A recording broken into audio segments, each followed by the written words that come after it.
The Olympics used to stand for peace. From its creation over 2,000 years ago to today, it was the best alternative to war and bloodshed. A way for states to compete and fight for dominance without the chaos and suffering of war. But the So basically utilizing their best athletes instead of sending out every single fucking normal person into a war. Paris Olympics have undermined this principle even more than before. Looking at the Olympics Yes. today offers only a grim reminder of the divisions in our world. Politics and propaganda dominate sport and fair competition at every single level. So let's find out how the Paris 2024 Olympics was transformed from I'm a really, release valve really for interested. political tension into just another way for governments to drive the knife in deeper. It isn't anything new for states to use the Olympics to push their own propaganda and their own political aims. It should be contained to the competition itself, but it often ends up revolving around everything else. In the 1936 Berlin Olympics, Germany used their turn to host to spread their propaganda Of and course prove they their did. own racial superiority. Say, I mean, this is it's a very good example. You people that are going to say that this was bad, and you're going to say that the Paris Olympics were good because they give a different ideology out. They're doing the same thing, and you can't convince me otherwise. The Nazis were doing this with their ideology, and now the hyperliberalism is doing it with their ideology. So if you're going to keep your energy. Say that this is okay, and that is okay. Or this is not okay, and that is not okay. It all fell flat on its face when the American Jesse Owens took 4 gold medals against Germany's best Oh. athletes. In 1980, when the Olympics came to Moscow at the height of the Cold War, America led a movement to boycott the event, and 60 other countries joined them. The results were clear. The Soviet Union cleared up in a lopsided competition, and even the best times and records were far below the average. At the next Olympics in Los Angeles, pretty much exactly the same thing happened. This time it was the Soviets and their satellite states refusing to attend. And yet again, the quality of the games themselves suffered without the full range of competition. The US were happy though, as they didn't have to compete. This is what you're talking about when you're saying no diversity. Please get it right. If half of the world is boycotting it, then it's less diversity. Don't fucking complain about the diversity. It's every country. With their biggest rival, allowing them to make a ton of money, all whilst advertising their own ideology to the world. Which brings us to today, where the diplomatic gulf between two sides of the world is still leaving its mark. While most countries have been present this time, Russian athletes are still noticeably absent. Russia were already in hot water over their state-sponsored doping scandal. Athletes I from remember nearly that. every country have been caught taking steroids. That was a big thing. That the Russian athletes were all caught in, well, not all of them, but a lot of them were caught having gummy bears and different things that I don't know what gummy bears mean, but yeah, they were taking a lot of steroids, and there was a lot of them that got caught as enhanced humans. Yeah, it's been a while. You see this rule violation chart? It's ridiculous. But when they're given to athletes by the state itself, it's another matter entirely. But it's clear it isn't the only thing that's gotten them kicked out. When it was just the doping, the Olympics still let them compete, just with stricter checks and under a different name. It was a change that didn't really do anything in practice, except for punishing Olympic athletes from Russia. When it was decided that this was still too close to the country itself, they became representatives of the Russian Olympic Committee instead. But most recently, in response to the invasion of Ukraine, they've only been allowed in as individual neutral athletes. Even then, only 15 of these neutral athletes have attended. Now that they've been pushed completely. But I wonder if there is some sort of reason why the athletes don't compete. Maybe the state isn't allowing it. Maybe the state sees that as a big no-no, you know?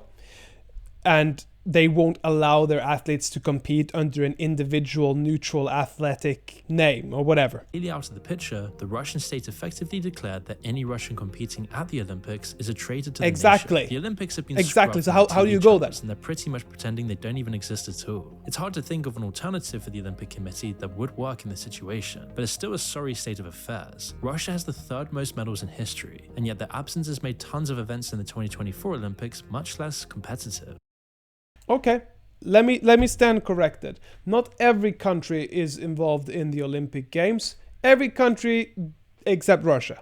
The biggest blow is to Russian athletes, though, who have been forced to choose between the safety of themselves and their family or the sport they've spent most of their lives mastering. But it's 100%. Also a worrying sign it's a big problem. How bad things have gotten between the world's great powers. It shows how close to the edge of conflict the West and Russia truly are. The other world powers have also been pushing their own personal vendettas through the Olympics. China, for example, can't stomach people referring to the reality that Taiwan is and has been for decades a separate country. Instead, by throwing around their diplomatic and Olympic weight, they've gotten the Olympics to rename Taiwan to Chinese Taipei, which implies they still own the island nation themselves. The Taiwanese flag is also banned, as well as any political message about Taiwan or their very real independence.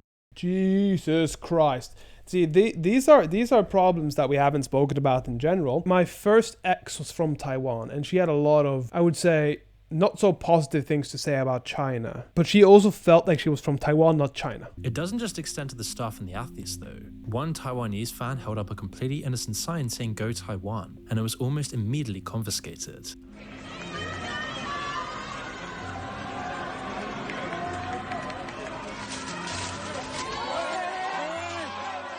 I'm not sure if that's called confiscation or somebody's just stealing it because they're pro-China, but I mean, maybe it was a Chinese Communist Party worker. It's a consequence of politics that Taiwanese athletes can't represent their own country. Instead, they have to take the name given to them by their potential future invaders. They can't even hear their own anthem when they win a medal. Instead, it's just a song that the Olympics made up for them. The ease with which China has smothered and erased Taiwan's national identity is a very disturbing sign of what they could get away with in the future. It seems stupid to think that this propaganda would actually work and people would forget Taiwan is its own country. But the longer this goes on, the more accepting people will be of this new reality. It's a chilling reminder of how the world could accept Xi Jinping's One China policy. This is kind of what George Orwell's 1984 is about.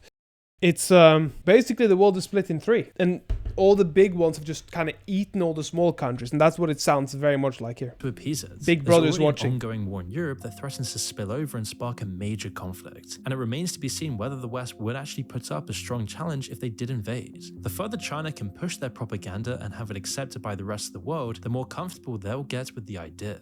France has also taken the opportunity to push their own values, although they haven't gone nearly as far as China. One controversial decision revolves around certain religious head coverings like the hijab. I didn't know this. So you're allowed to be a drag queen but not having hijabs? I'm sorry, okay. If you're liberal, please tell me in the comments below. Are you okay with this? Are you okay with one thing being okay but the other not being okay?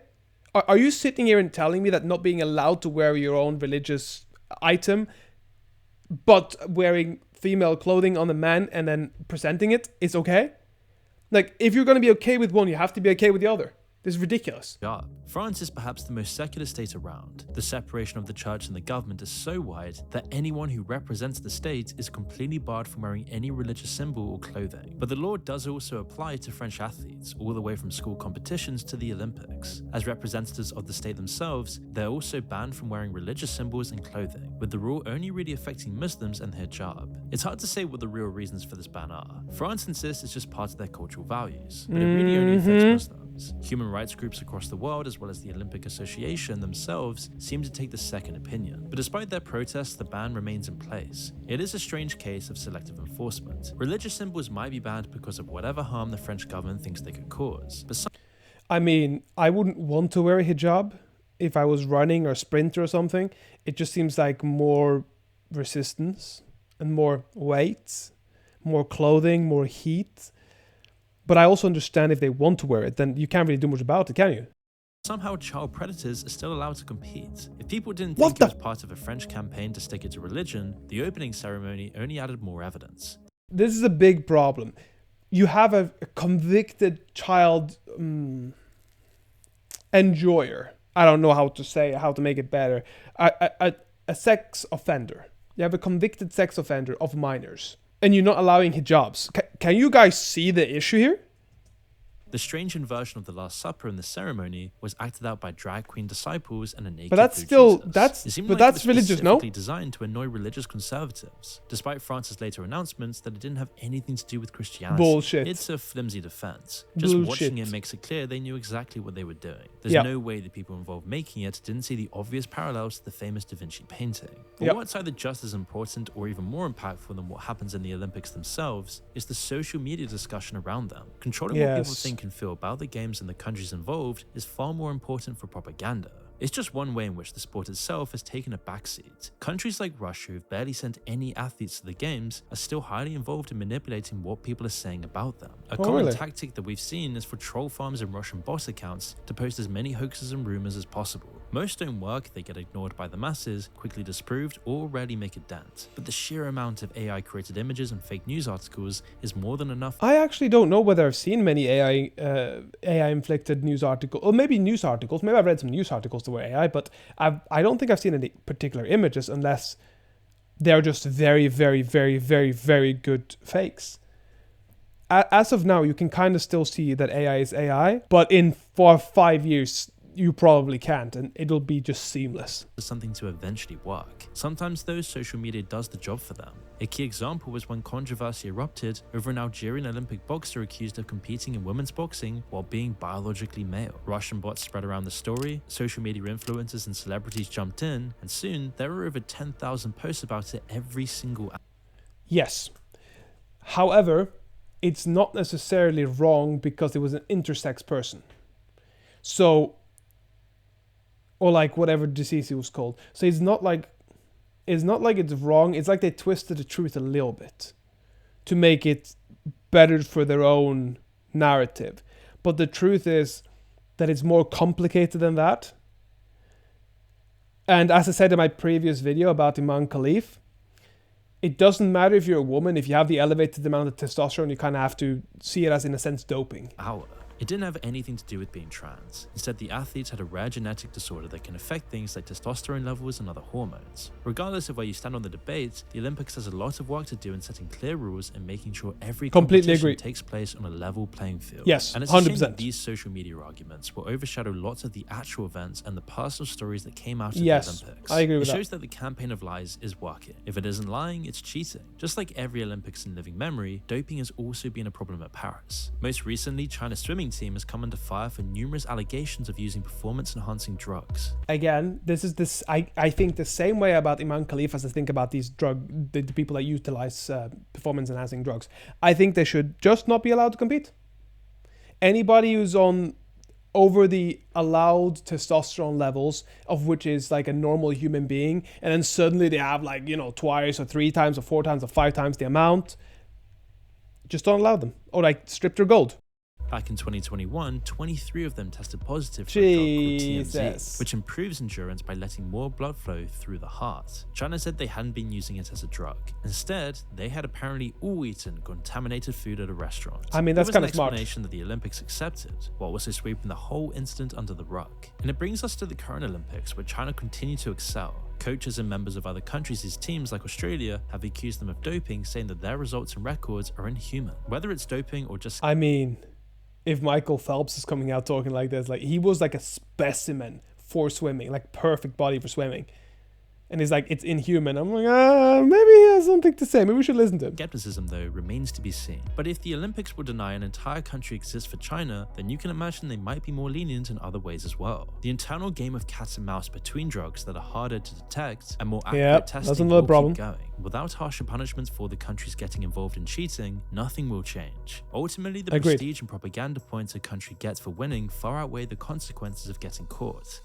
I think that if a certain amount of athletes have been involved in steroid use or any sort of performance-enhancing drugs, I think the whole country's swimming team, if it's swimming now, should not be allowed on the next one. Because you can't punish the boxers for the swimming team. They're not the same people. But the swimmers got to get punished for what the swimmers are doing.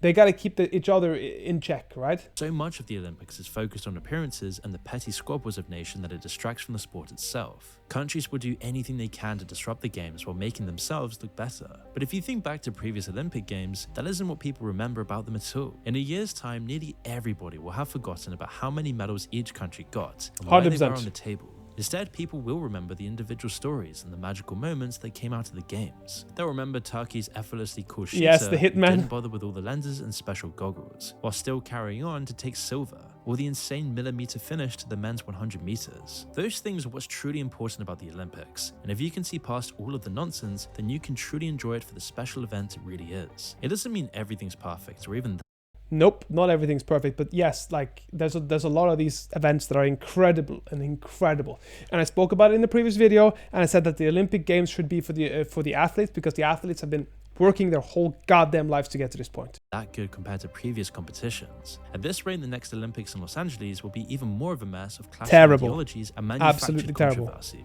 But as long as it doesn't infringe too much on the actual competition, we'll still get hell of a show. Damn, she has nice thighs.